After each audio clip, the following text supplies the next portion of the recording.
Hello friends, வணக்கம். வாங்க வீடியோக்குள்ளே போகலாம். இன்றைக்கி என்ன ஸ்பெஷல்னால், இப்போ மாங்காய் சீசன், கிளிமூக்கு மாங்காய் எடுத்துருக்கேன் ஒன்று. அதனால் இந்த மாங்காய் சீசனில் ஏதாவது ஒரு ரெசிபி கண்டிப்பாக உங்களுக்கு போட்டு காட்டணுன்னுட்டு நான் செஞ்சு சாப்பிட்றதே உங்களுக்கு சொல்லியிருக்கேன். மாங்காய் பச்சடி, கார மாங்காய் பச்சடி. ஏன்னா அதுக்கு ஒரு கிளிமூக்கு மாங்காய் முழுசு எடுத்து இதை இப்படி சீவி வச்சுருக்கேன். ஒரு கப்பு ஃபுல்லாக கேரட் சீவுறதில் இது இவ்வளோ நைஸாக வரும். கேரட் சீவுறதில் சீவி வச்சுருக்கேன்னா, சீவி வச்சுட்டு அதுக்கு ஒரு கப்புக்கு உங்களுக்கு இனிப்பு கொஞ்சம் நல்லா வேணும்னா அந்த பச்சடிக்கு ஒரு ஃபுல்லாக போட்டுருங்க. வேண்டான்னா ஒரு அரை. இனிப்பு சுகர் கம்மியாக நாங்கள் சேர்ப்போன்னா கொஞ்சம் அரை போட்டுருங்க. அதுக்கு வெள்ளத்தையும் நுணுக்கி வச்சுருக்கேன் பாருங்க டப்பாவில், அதுலேருந்து போடுவேன், உங்களுக்கு காட்டுறேன். அதுக்கு தேவையான பொருட்கள் என்னென்னா, தாளிக்கிறதுக்கு காஞ்ச மிளகா, அப்புறம் உளுந்து, சீரகம் வாசனைக்கு, தேங்காய் நல்லா ஒரு 3 ஸ்பூன் எடுத்துக்கோங்க, கருவேப்பிலை, கொத்தமல்லி. ரொம்ப டேஸ்ட்டாக இருக்கும் அந்த பச்சடி. ஒரு வாட்டி சாப்பிட்டு தட்டில் எடுத்து வச்சு சாப்பிட்டுட்டா திருப்பி நம்ம எடுத்து வச்சு நம்மளே அதை காலி பண்ணிவிடுவோம். அவ்வளோ ஒரு டேஸ்ட்டாக இருக்கும். சரி, அந்த ரெசிப்பியை உங்களுக்கும் காட்டலான் தான். இதை வேக வைக்கிறதுக்கு ஒரு 1/4 டம்ளர் தண்ணி நல்லா வெந்து சுண்டணும். தண்ணி சுண்டணும் தான் வெல்லம் போடணும், அதையும் காட்டுறேன் உங்களுக்கு. லாஸ்ட்டில் குழந்தைங்களுக்கு கொடுக்குறதா இருந்தால் நீங்கள் ஒரு ஸ்பூன் நெய் ஊற்றிக்கோங்க. நான் நெய் சேர்க்க மாட்டேன், ஆனால் நீங்கள் சேர்த்துக்கோங்க. ஏன்னா எல்லா ஹெல்த்தும் வேணும் இல்லை குழந்தைங்களுக்கு. அதனால் பெரியவங்களுக்கு நெய் வேண்டாம். இதிலே செய்யலாம், ரொம்ப சூப்பராக இருக்கும், ஹெல்த்தியாகவும் இருக்கும். எல்லாமே நம்ம வீட்டு பொருள் வச்சு செய்கிறேன், அதுதான் மெயின் என்னுடைய சமையலில். ஓகேவா? இப்போ இந்த சட்டி வச்சுட்டேன், தண்ணி ஊற்ற போகிறேன் பாருங்கள். தண்ணி ஊற்றிட்டேன்னா இது கொதிக்கட்டும். இந்த பாருங்கள் ஃப்ரெண்ட்ஸ், கொதிச்சோன்னே நம்ம இந்த மாங்காவெல்லாம் போட்டுடணும். எடுத்து வச்சுருக்க மாங்காவை நான் ஒரு பெரிய அந்த கிண்ணம் பார்த்தீங்களா, அந்த கிண்ணம் ஃபுல்லாக எடுத்துருக்கேன். நீங்கள் எந்த கப்பு வேணால் எடுத்துக்கலாம். எடுத்து அதோடைய அளவு தான். 1க்கு 1 இனிப்பு ஜாஸ்தி வேணால், கம்மியாக வேணால் 1க்கு அரை, அதான் கணக்கு உங்களுக்கு. இதுக்கு சுவைக்கு கொஞ்சம் ஒரு சிட்டிக்கு உப்பு போட போகிறோம். இது வேகும் போதே போட்டுடலாம். அந்த இருக்குது பாருங்கள், உப்பு எடுத்து வச்சுருக்கேன் பாருங்கள். இது சும்மா பேருக்கு இந்த இவ்வளோ உண்டு டேஸ்ட்டுக்கு. நல்லா வேகணும், மூடி வச்சுருவோம், வேகட்டும். இது பாருங்கள், கொஞ்சம் அப்பப்போ கிண்டி விட்டுக்குங்க வேகிறதுக்கு. அது நல்லா குழஞ்சிரும் அப்படியே.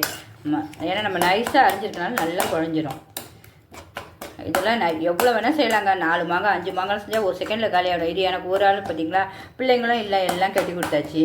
அப்போ இது ஒரு ஆளுக்கு என்னத்தை செஞ்சு உங்களுக்காக தான் இப்போ செஞ்சு காட்டி இதை சாப்பிட போகிறேன் நான். ஃப்ரெண்ட்ஸ், பார்த்தீங்கன்னா எவ்வளோ அழகாக குழஞ்சிருச்சு.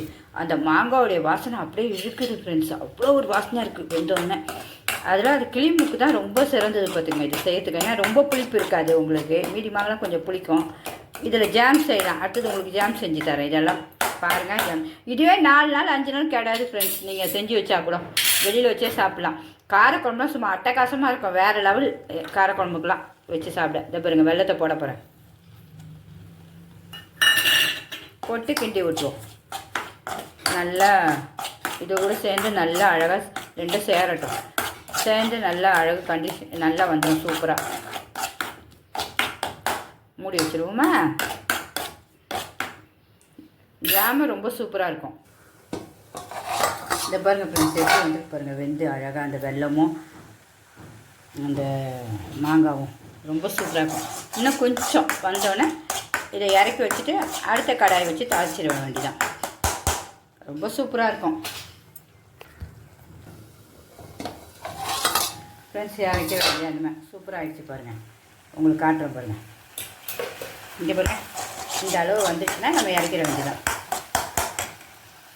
இனிமேல் தாளிக்க கடாய் வச்சுருவோமா? வச்சுட்டு தேங்காய் எண்ணெய் தான் தாளிக்க போகிறோம். அதுதான் செம்ம டேஸ்ட்டு.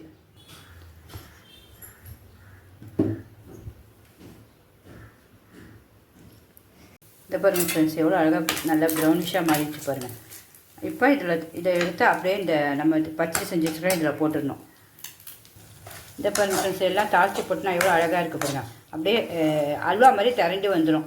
வந்தோடனே நம்ம கொத்தமல்லி போட்டு இறக்கிற வேண்டியதான். ரொம்ப டேஸ்ட்டாக இருக்கும். நீங்கள் எல்லாருமே செஞ்சு சாப்பிட்டு பாருங்கள். நான் செய்கிறது எல்லாமே டேஸ்ட்டாக தான் இருக்கும். எல்லாருமே சொல்லுவாங்க, எங்கள் வீட்டுக்கு வரவங்களோ என் மகனோ எல்லாருமே சொல்லுவாங்க, அம்மா நீங்கள் உங்கள் சமையலை ரொம்ப டேஸ்ட்டாக இருக்குமான்னுவாங்க. இந்த பாருங்கள், இதில் கிணத்துல போட்டுற போகிறேன், அவ்வளோதான். இந்த பாருங்கள் ஃப்ரெண்ட்ஸ், எவ்வளோ அழகாக எடுத்து வச்சிட்டேன். நம்ம ஒரு கிணத்துக்கு அழகாக ஒரு கிணம் வந்துடும். இப்போ டேஸ்ட்டு பார்க்கலாமா எப்படி இருக்குன்னு? ரொம்ப டேஸ்ட்டாக தான் இருக்கும் அது.